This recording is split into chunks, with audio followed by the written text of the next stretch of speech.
Full name po? Merlita Taghoy.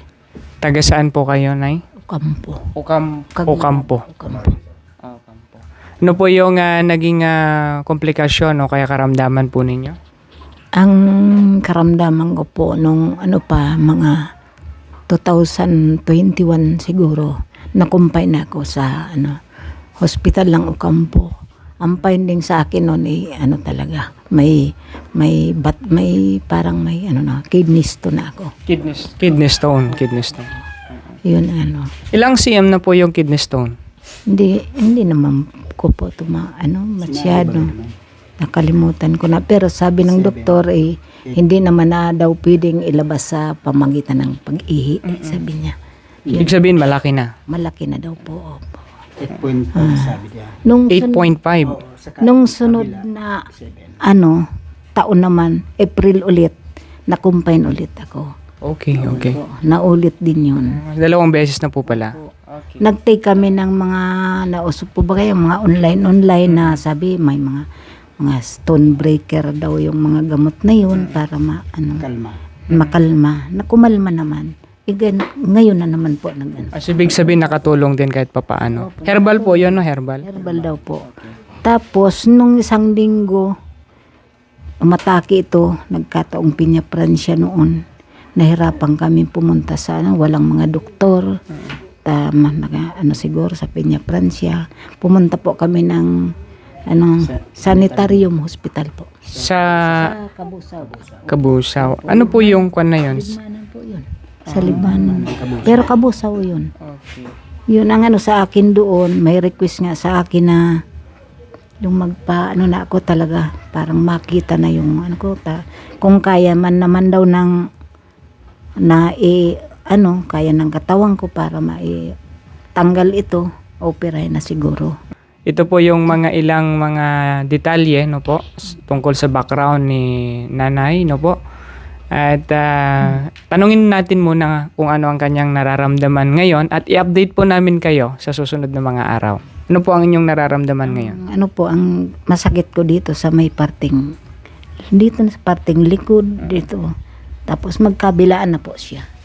Minsan naman kumakalma, minsan nakakatulog din naman ako. May mga oras po na talagang sumasakit, atake. Pero sabi ko nga kay Brother Eddie, parang kaya naman. Hindi gaya nung pumunta kami doon sa hospital sa Libmanan, sa Kabusaw na talagang halos, sabi ko nga parang nawalan ako ng pag-asa. Dito magkakapag-asa ka na sa awa ng Panginoon. Po, parang nagdesisyon yung anak ko sa Albay na sabi, masusobrahan daw ako sa mga gamot na synthetic. Kaya sabi, kaya kung pumunta kami kay Manoy Ediboy. Kay Brother Eddie. Pamangkin Eddie Flores. Opo. Dati daw kasi, si papa niya dati na cleansing na din yun. Siya dati po. Ibig sabihin na cleansing na po dati. Okay. Ngayon, pangalawang beses na.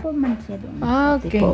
Maganda, mamaya isunod po natin si Kuya Jun, si Tatay Jun, no?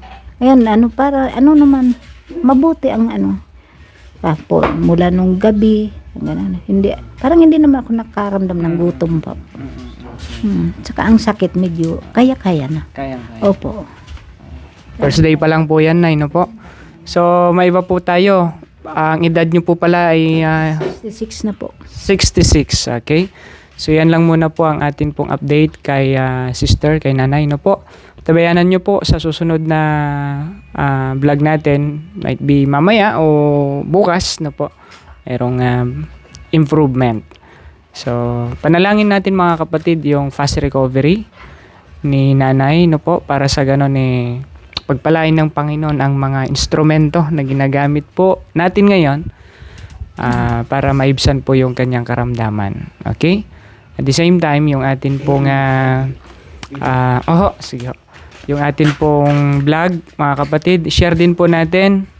At sa mga gusto pong mapaglingkuran, let me know, mga kapatid, comment nyo lang po sa atin pong comment section.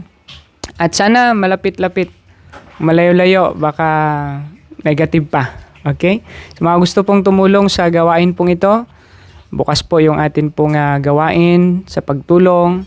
At the same time, lalo't digit yung may mga karamdaman, pwede po kayong magpa-schedule. Okay? At sana mas malapit po kayo. Okay? So, yan lang po at God bless us all.